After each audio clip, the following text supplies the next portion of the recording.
Something in the way.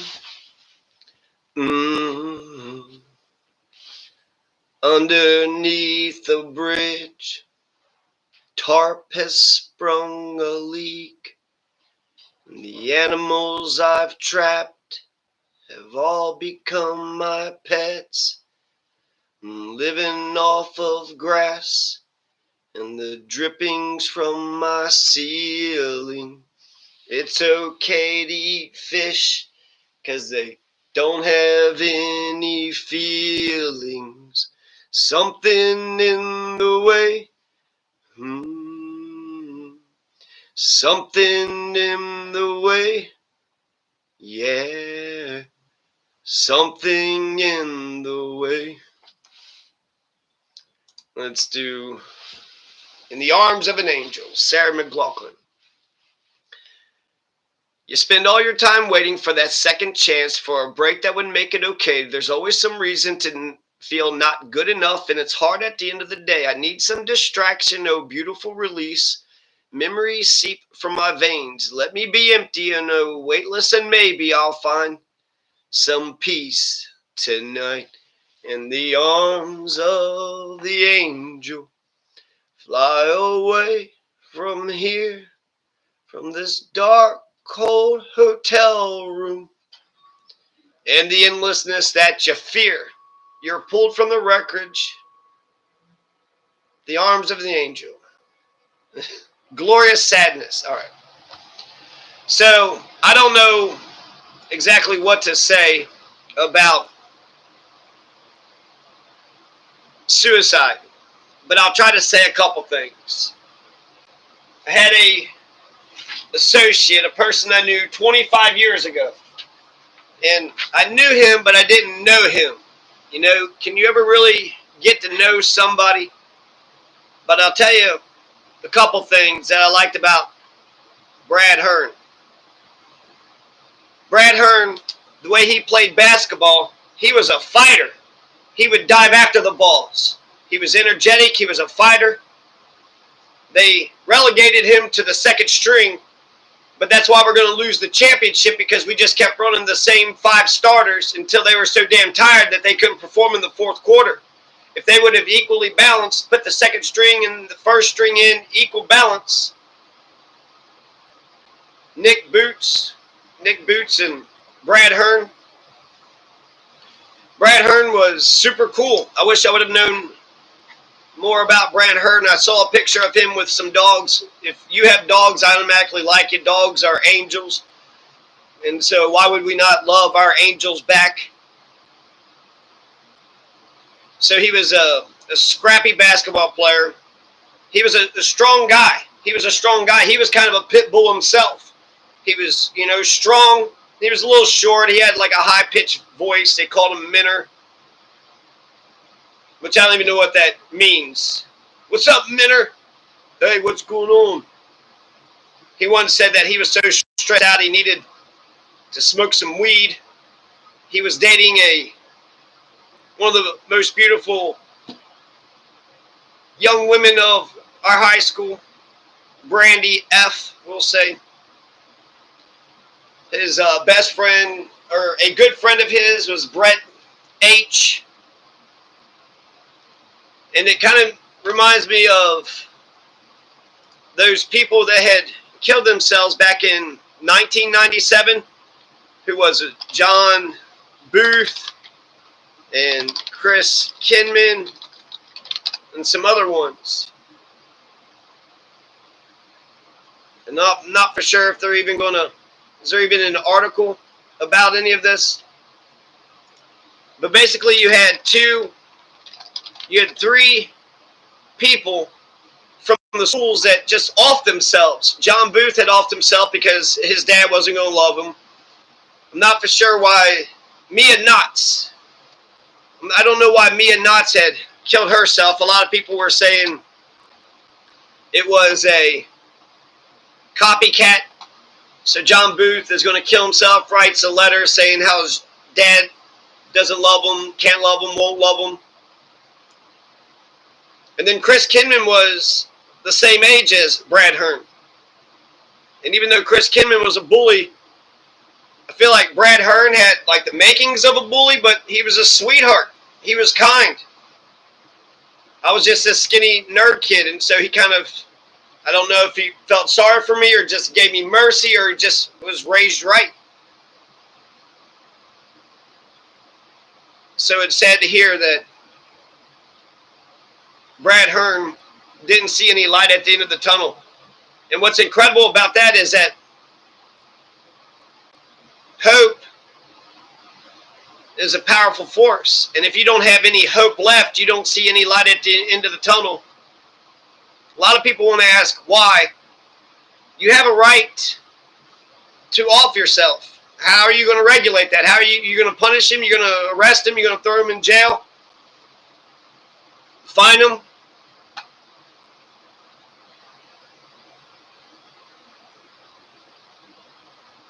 But people aren't supposed to be off of themselves. Tunisia was begun because a guy had his produce stand was taken away by a female cop, so he got humiliated. He got, yelled at, and he was going to get into some trouble. And then they took away his livelihood. I remember this old man had got into a suicidal state when his pension was taken away from him. When they cut Social Security, there's a couple people that had off themselves in eastern Kentucky. So when I think about that Nirvana song, Something in the Way, he just has sadness after sadness, right? He's living under a bridge. There's a rip in the tarp. He's just eating, whatever he can eat, crumbs, and then the drippings off the ceiling, so just moisture. Whatever little rat friends he traps, he befriends them. So it's just one hit after another hit after another hit. So John Booth, Mia Knotts were 8th graders. Chris Kinman was either 11th grader or 12th grader at the time, class of 99, the same class as Brad Hearn. So you had two ones that were younger than me in the middle school, and then you had one that was older than me. The two that were younger were goth.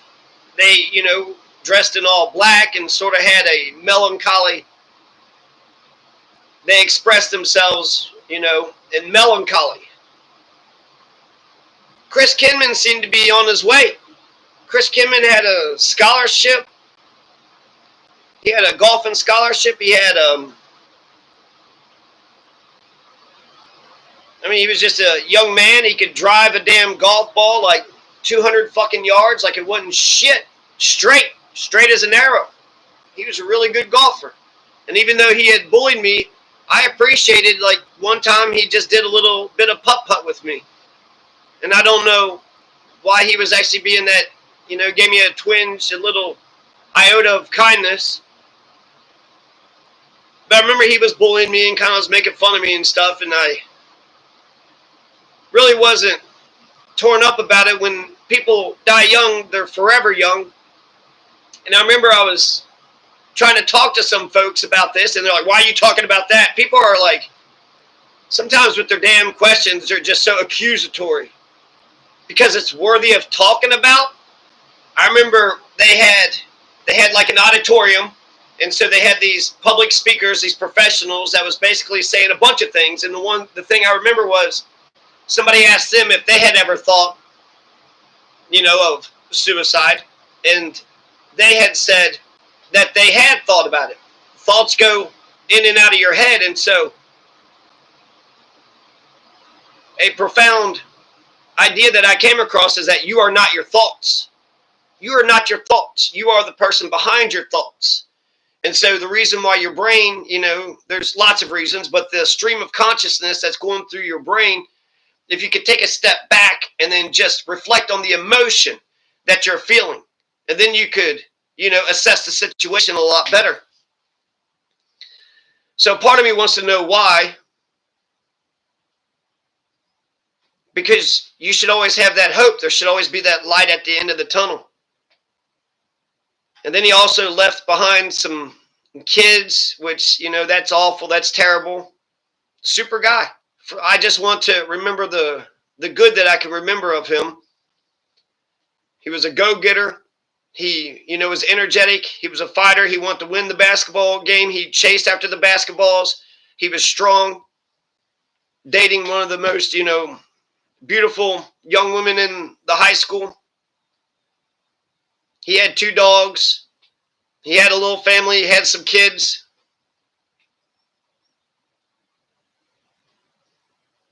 Chris Kidman was kind of like in Nirvana. Once you had a succession of just, losses. So even though Chris Kidman seemed like he was well on his way, and he was so damn confident, right, he didn't even know who I was. And immediately he's like, doing this thing where he's talking about me, and then when I look, he pretends, he's like not looking at me or something. And then when I turn back around, he's like making faces and crap. He didn't even know who I was. So immediately he just starts, shitting on me. But what I had heard, several things that I had heard, he broke up with his girlfriend. He got into a car wreck, and then he had issues with his parents. So even though he had this scholarship, he's going to go to college, he's going to go and, be this next Tiger Woods. He just had a succession of losses, and he just couldn't handle it. He just couldn't handle it. It was just too damn much. I remember Marilyn Manson they asked him what he would have said to the Columbine shooters. And he says, I wouldn't have said anything. I would have listened. And that's something that nobody did. So it sucks that he couldn't reach out to anybody or had trust anybody. I feel like because I've had turned these ideas, over in my head, I've been a perfect person to talk to. So Chris Kidman had a succession of losses, just like Underneath the Bridge. I'm under the bridge. My best friend is a rat. We're killing fish because they don't have feelings. Hell, are we just a bunch of fish? I mean, what's the point of a fish's life? We're just allowed to execute a fish and then eat it as if its life don't matter. Does our life have any meaning? Does any of this matter? And life has the meaning that you put upon it. So I definitely want to honor Brad Hearn, because the Brad Hearn that I knew was fun-loving, strong, tough, good, kind, nice, fighter, hustler, scrappy basketball player.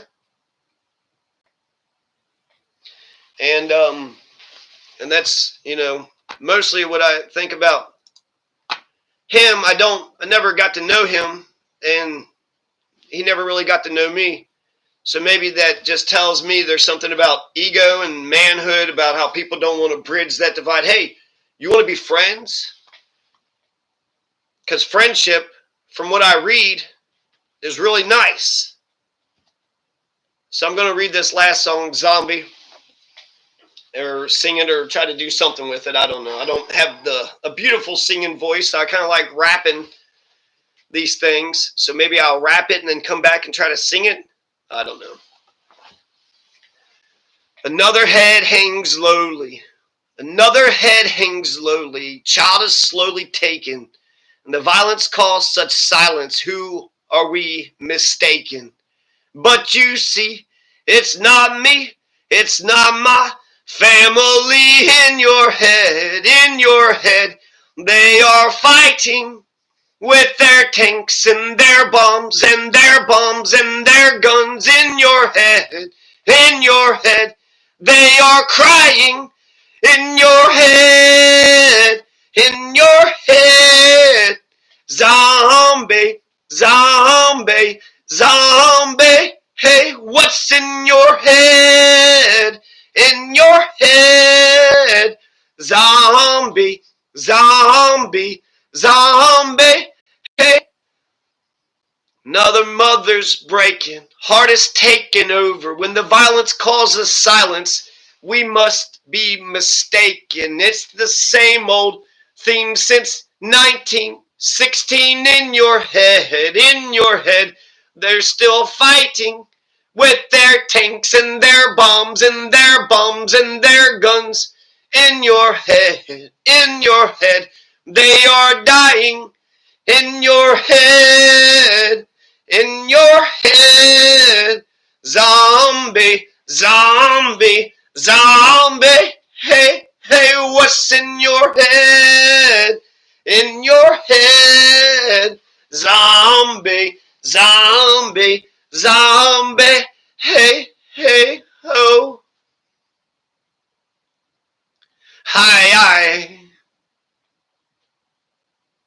That's a song by the Cranberries. It came out in the 90s, and I heard it's about the IRA. The IRA had did an explosion in England, and they ended up killing a kid, and then she was trying to say that she is Irish, but she's not the IRA because you just killed a kid, right? So, to see any innocent person ever to die. But something I like to do is to take those people that I would probably be on the opposite side with. I keep going back and forth, but I feel like the British Empire, because of the Iraq War, I'm just against imperialism, and they made Ireland, their first colony, but they couldn't hold on to the island, but they kept the northern part of Ireland, and since they kept the northern part of Ireland, that's like the first colony, and if they would rebel and be, Ireland should be a united island, shouldn't it? Shouldn't it? But then somebody pointed out Michigan and Wisconsin, and the top part of Wisconsin is Michigan. And somebody had said, all I need to do is just see the map of Wisconsin to know that they're a bunch of pansy-ass, weak assholes. They're going to let the top part of their state be taken by Michigan, which is both funny and there's a truth to it, because did Michigan colonize Wisconsin? I mean, that part of Michigan, that's like right there on the lake. So that's like, lakefront property. That's, probably very expensive. It's probably like really good real estate compared to landlocked Wisconsin. I mean, they got their cheese, right? Michigan don't have the Wisconsin cheese. But I would say that my political inclinations is that Ireland should be independent. Ireland should be united. Wisconsin should be independent and united. And so the IRA, there was a thing Jackson Hinkle just said recently about the IRA. He said, long live the IRA. And then the guy's like, it's a British commentator, and he just wanted to shit on Jackson Hinkle, but Jackson Hinkle was able to say something that triggered him first. They invite him on the show so they could just shit on him, but then as soon as he said something that he didn't like, cut him off, cut his mic. But you could use this exact same song for the genocide that's happening in Gaza right now. What did 300,000 children ever do to the British government? To the Irish, the Irish are actually very much in solidarity with Palestine. What did 300,000 children do to the Americans or the American government? We just sent $7 trillion there, right? I thought we voted for change. We still have sleepy, demented Joe Biden and his policy of genocide in Gaza. So we're still going to genocide Palestine just like Joe Biden wanted? Well, then hell, this new administration is just Joe Biden 2.0. I thought it was going to be America first. Why are we doing Israel first? Even the Old Testament, God would condemn Israel when Israel did bad, but for some reason, America just can't seem to condemn Israel when Israel does bad. Israel is good and right no matter what, even when they're wrong and mass murdering children. So that was therapeutic, and I kind of hate this little fan that's going on over here, but I'm going to sing it again. Another head hangs lowly, child is slowly taken, and the violence calls such silence. And who are we mistaken? But you see, it's not me. It's not my family. In your head, they are fighting with their tanks and their bombs and their bombs and their guns. In your head, they are crying. In your head, zombie, zombie, zombie. Hey, what's in your head? In your head, zombie, zombie, zombie. Hey, another mother's breaking, heart is taken over when the violence causes silence. We must be mistaken. It's the same old theme since 1916. In your head, they're still fighting with their tanks and their bombs and their bombs and their guns in your head, in your head. They are dying in your head, in your head. Zombie, zombie, zombie. Hey, what's in your head? In your head. Zombie, zombie, zombie. Hey, hey,